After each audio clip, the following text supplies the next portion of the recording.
వేతనాలు పెంచాలంటూ సినీ కార్మికులు చేపట్టిన సమ్మె 17వ రోజుకు చేరుకుంది. కాసేపట్లో ఫిలిం ఛాంబర్ అధ్యక్ష కార్యదర్శులు నిర్మాతలతో సమావేశం కానున్నారు. ఇప్పటికే ఫిలిం ఛాంబర్ ఫెడరేషన్ చర్చలు జరిపింది. కార్మికులకు పర్సంటేజీలు పెంచుతామని నిర్మాతలు ప్రకటించారు. అదేవిధంగా డాన్సర్స్, ఫైటర్స్, టెక్నీషియన్స్ యూనియన్స్ పెంచుతామని హామీ ఇచ్చారు. నిర్మాతలు చేపట్టిన 2 కండిషన్ల దగ్గర ఇరుపక్షాల మధ్య ప్రతిష్టంభన నెలకొంది. మరోవైపు సీఎం రేవంత్ రెడ్డి చిత్ర పరిశ్రమకు సినీ కార్మికులకు పాలాభిషేకం చేశారు. సాయంత్రం ఫిలిం ఛాంబర్ ప్రతినిధులతో ఫెడరేషన్ నాయకులు సమావేశం కానున్నారు. ఫెడరేషన్ ఫిలిం ఛాంబర్ చర్చల్లో సమస్య పరిష్కారం అవుతుందని భావిస్తున్నారు. గురువారం నుంచి యథావిధిగా షూటింగ్ జరిగే ఛాన్స్ ఉంది. ఇదే అంశానికి సంబంధించి పూర్తి సమాచారం మా ప్రతినిధి వెంకట అందిస్తారు. Good morning. సినీ కార్మికులకు సంబంధించినటువంటి సమ్మె ఏదైతుందో ఈ రోజుకి 17వ రోజు చేరుకుందని చెప్పుకోవచ్చు. ఇప్పటి వరకు జరుగుతున్న చర్చల్లో దాదాపుగా పలు దఫాల్లో ఇప్పటికే సినీ కార్మికులకు సంబంధించినటువంటి నాయకులు, అటు ప్రొడ్యూసర్ కౌన్సిల్ సంబంధించి అంటే ప్రొడ్యూసర్లు మధ్య జరుగుతున్నటువంటి ఏదైతే ఈ వేజెస్ విషయంలో, అదేవిధంగా కాల్ షీట్ విషయంలో ఉన్నటువంటి పెండింగ్స్ ఇంకా క్లియర్ అవ్వలేదు. ఈ నేపథ్యంలో నిన్నటి సాయంత్రం వరకు కూడా అనేక దఫాల్లో ఇటు కార్మికుల నాయకులతో ఛాంబర్ కూడా చర్చించడం జరిగింది. మొత్తం మీద ఇప్పటి వరకు 17 రోజులు అవడంతో కార్మికులు కొంత ఇబ్బంది పడుతున్నారనేది కార్మిక నాయకులు చెప్తున్నట్టు వర్షన్. అంతేకాకుండా ముఖ్యంగా ఏదైతే సండేస్ కు సంబంధించినటువంటి కాల్ షీట్స్, అదేవిధంగా రెగ్యులర్ గా ఏవైతే టైమింగ్స్ ఉన్నాయో టైమింగ్స్ 9 to 9 అనే కాల్ షీట్ విషయంలో ఈ చర్చ పూర్తిగా డిస్కషన్ అవుతోంది.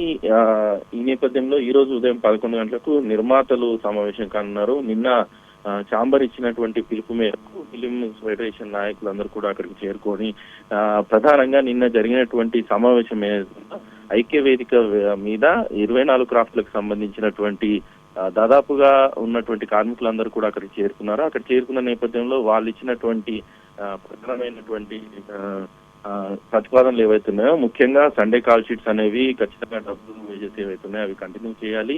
కాల్ షీట్లకు సంబంధించినటువంటి 9 to 9 సంబంధించినటువంటి అంశం ఏదైతుందో అది పూర్తిగా ఒప్పుకోమనేది కార్మికులు చెప్పారు. ఈ నేపథ్యంలో దీనికి సంబంధించినటువంటి ఏవైతే చర్చించారో అవన్నీ కూడా ఛాంబర్ ముందు ఉంచారు నాయకులంతా కూడా. అయితే నిన్న జరిగినటువంటి సమావేశం కూడా చాలా వరకు ఒక రేషియోని ఫిక్స్ చేస్తామని చెప్పి కూడా నిర్మాతలకు తెలియజేస్తామని చెప్పేసి ఛాంబర్ తెలిపింది.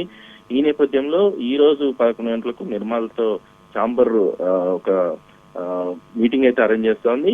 ఇప్పటి వరకు జరిగిన చర్చలకు సంబంధించి పూర్తి వివరాలను నిర్మాతలకు తెలిపే అవకాశం ఉంది. అయితే ఒకవేళ నిర్మాతలు కనుక నిర్ణయం తీసుకుంటే ఈ రోజు సాయంత్రం మళ్ళీ 4 గంటలకు ఫిలిం ఛాంబర్ ప్రతినిధులతో ఫెడరేషన్ నాయకులను సమావేశం ఏర్పాటు చేస్తారు.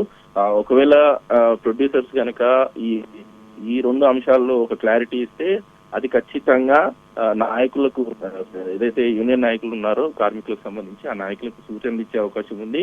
ఒక మోస్తరుగా ఈ రోజు కనుక ఈ విషయాలపైన క్లారిటీ వస్తే ఖచ్చితంగా రేపటి నుంచి ఈ సమ్మె విరమణ అనేది కొనసాగే అవకాశం ఉంది. మళ్ళీ షూటింగ్ ప్రారంభమయ్యే అవకాశం ఉంది. మొత్తం మీద ఇప్పటి వరకు ఏదైతే కార్మికులు ఉన్నారో కార్మికులకు తమ మద్దతు కోసం ఇటు సినిమాటోగ్రఫీ మంత్రిని కలిసిన నేపథ్యంలో రాష్ట్ర ప్రభుత్వం ఖచ్చితంగా వాళ్ళకు సపోర్ట్ చేయాలని, అంతేకాకుండా తెలుగు ఇండస్ట్రీ అభివృద్ధి కోసం వాళ్ళు పాటుపడుతున్నటువంటి అంశాలపైన బహిరంగ సభలోనే పాలాభిషేకం చేశారు. ఈ నేపథ్యంలో అటు సంఘీభావం తెలుపుతున్నారు. సినీ పరిశ్రమ అభివృద్ధికి తెలంగాణ ప్రభుత్వం తోడ్పడుతుందనే అంశాలు కూడా ఫెడరేషన్ యూనియన్ నాయకులు చెప్తున్నారు. ఈ నేపథ్యంలో ప్రస్తుతం ఉన్నటువంటి 3 టెక్నీషియన్ సంబంధించి ముఖ్యంగా డాన్సర్స్, ఫైటర్స్, అదేవిధంగా టెక్నీషియన్ యూనియన్ సంబంధించి గనక ఒక రేషియో గనక వాళ్ళు ఫిక్స్ చేస్తే మాత్రం ఈ రోజు చర్చలతో పూర్తి స్థాయి సమ్మె కాల్ ఆఫ్ చేసే అవకాశం ఉంది. సమస్య పరిష్కరించి తదుపరి నిర్ణయాలు మాత్రం ఈ రోజు సాయంత్రం తెలిసే అవకాశం ఉంది. Rajendra, thank you Venkat.